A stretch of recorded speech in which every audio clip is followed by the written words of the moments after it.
I've been driving shipments across the country for over 9 years, and let me tell you, I've seen things that will stick with me forever. Some of those sights are breathtaking. Empty roads beneath a full moon, or the sunrise lighting up a wide-open highway. But others will haunt you no matter how much time passes. Take that night in Louisiana, for example. I was on an overnight run to Florida, trying to get a shipment down before morning. I had a rhythm going. Drive all night, sleep during the day. Fewer cars on the road after midnight, no traffic jams. Sounds like a perfect plan, right? Except for two things. One, after 11 p.m., finding food is almost impossible. And two, the bigger issue, finding a decent bathroom in the middle of the night. On this particular night, the second problem was becoming urgent. It was around 1 in the morning. I'd been driving for hours, and I was getting desperate. I'd been scanning the side of the road, seriously considering pulling over and running into the woods when I saw it. A sign for a Shell station just half a mile ahead. Better yet, it mentioned a truck stop. I thought, thank God, a restroom. But as I got closer, I started to get this weird feeling. The place wasn't what I expected. Most Shell stations with truck stops are big, bright, well lit. But not this one. It was tiny and looked abandoned. The lights were dim and the whole place gave off this eerie, forgotten vibe. I pulled into the lot anyway. I had no choice. There was no way I could hold it much longer.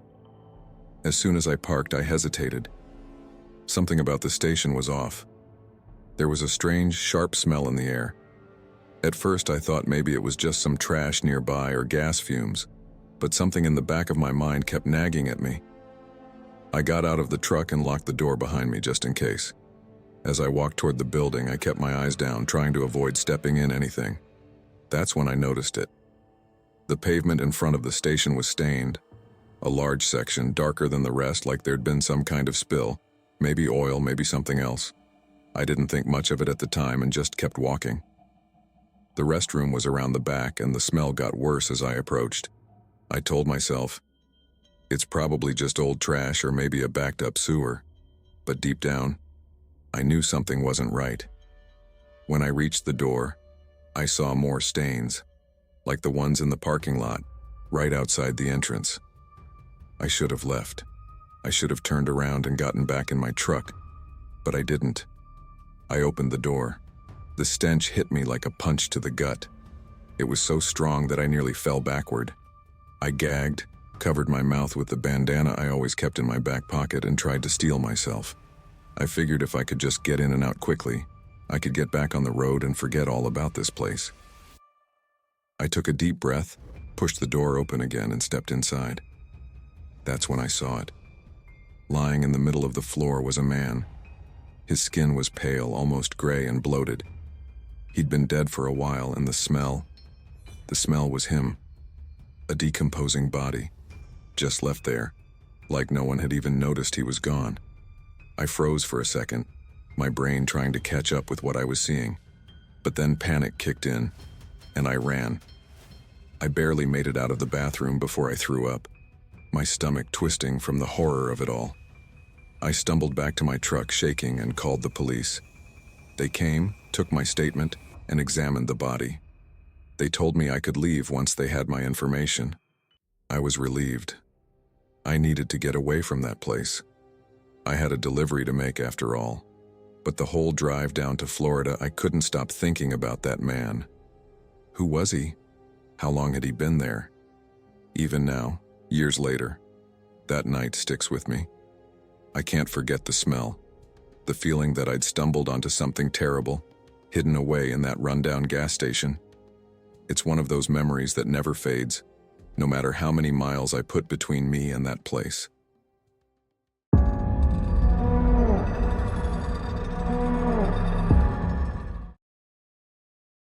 When you start out as a trucker, it's not just about hitting the road. There's an apprenticeship where you ride alongside an experienced driver who shows you the ropes.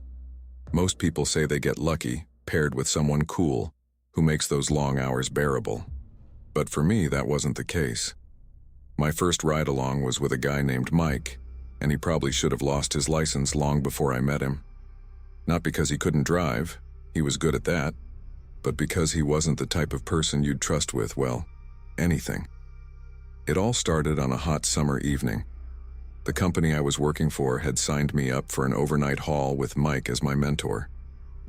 We were set to drive through the night, delivering a shipment to a warehouse a few states away. Mike met me at the truck stop with little more than a quick handshake and immediately started asking me about daily inspections as if he was testing me. That part, I actually liked. It made me think he was serious about his job, and I wanted to make a good impression. After a brief rundown, we got on the road. Mike drove the first leg, and I settled in, watching the miles disappear behind us. Everything seemed fine, at least at first. But a few hours in, things got strange. "Do you care where we sleep tonight?" he asked me out of nowhere. I shrugged, figuring we'd pull into a regular truck stop like everyone else. Doesn't matter to me. I regretted that almost immediately. Mike veered off the main highway, down a dusty dirt road that led us behind some abandoned warehouses. The buildings looked like they hadn't been touched in years, windows shattered, overgrown weeds crawling up the sides. It didn't feel right.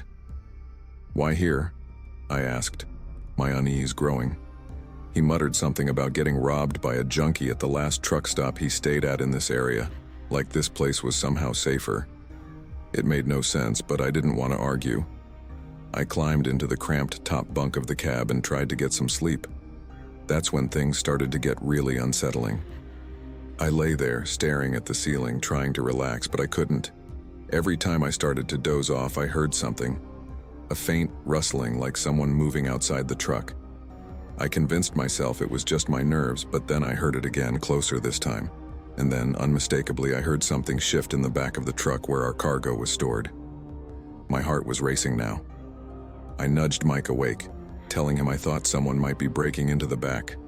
"It's just the truck settling," he grunted, half asleep. "Go back to sleep." That wasn't reassuring at all, but he rolled over and went right back to snoring. I, on the other hand, lay there wide awake, my mind running wild. I tried to convince myself I was overreacting, but every time I closed my eyes, that creeping feeling of something being wrong gnawed at me. The night dragged on, and by morning I was exhausted. Barely slept a wink. We got back on the road, and I tried to shake the strange feeling from the night before. But as we passed mile after mile, I started noticing something off. Several police cars stationed along the highway. At first I thought nothing of it, but then, one after another, they pulled onto the road behind us. I glanced at Mike, but he was quiet, gripping the wheel a little too tightly. His eyes darted to the rearview mirror, and then he muttered under his breath, "Damn." I felt a knot form in my stomach as the flashing lights filled the cabin. Sirens blared, and we were pulled over. Mike didn't even try to run. He just sighed, like he knew what was coming.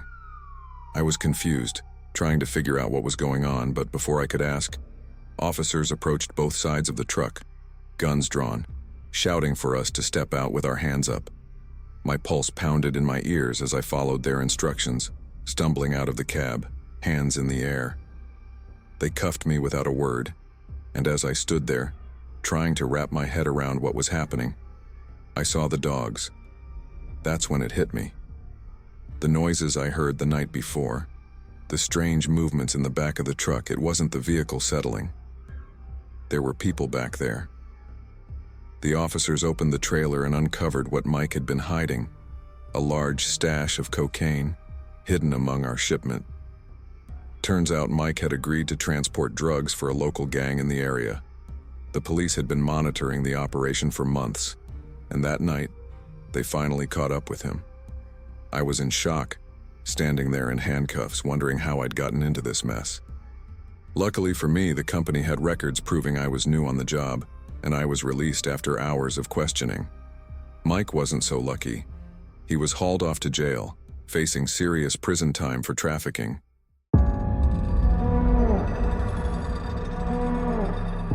I've been a truck driver for nearly 6 years now, and if there's one lesson I've learned from the guy who trained me, it's this. Always respect other drivers, especially fellow truckers. We know the weight of these rigs, how much space we need to stop, and what it's like to be out there on the road for hours, sometimes days. A little bit of courtesy goes a long way, but not everyone thinks that way. One night, I was on a trip from New Jersey to Virginia, planning to drive straight through the night since I'd slept all day. Less traffic, smoother ride. That's the way I like it. About 20 minutes in, I ended up behind another truck with Florida plates. I figured we were both heading the same direction, so I kept pace, not wanting to pass him on this narrow 2-lane highway. But something seemed off. The driver kept flashing his hazards at me, like he was trying to get my attention. I brushed it off at first, but then his arm came out the window waving me to pass. Weird, but I didn't want to provoke anything, so I took the hint. I moved into the left lane and sped up, thinking I'd just overtake him and be done with it. That's when things got strange. Just as I was pulling alongside him, I noticed he started speeding up too, matching my pace. I glanced over, and he was yelling out of his window, something I couldn't make out, but it didn't look friendly. That's when I knew this wasn't just some ordinary driver. I didn't want to make things worse, so I eased off the gas to let him get ahead. But instead of calming down, the guy blared his horn and swerved into my lane. I had to swerve too, onto the shoulder. My heart was pounding and I tried to hit my horn, but his was still blaring so loud I doubt he heard it. Suddenly, he veered hard into my lane, forcing me straight toward the guardrail. I slammed the brakes, hoping to stop in time, but it was no use. The impact with the rail sent my truck skidding off the road into a ditch. The truck didn't roll, thank God, but I was shaken. I grabbed my phone, hands trembling, and started dialing 911.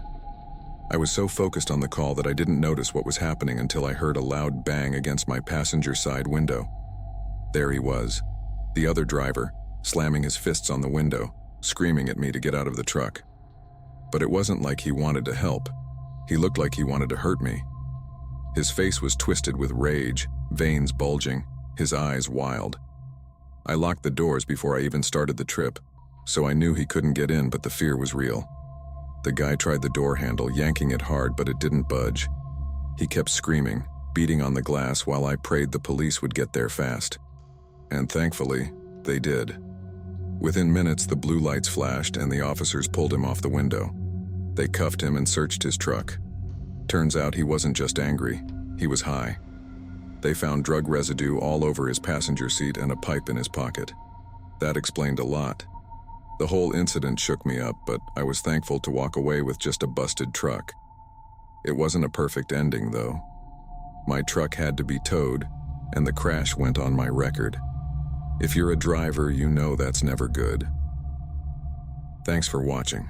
Please feel free to leave a comment below to let me know what stories you would like to hear next.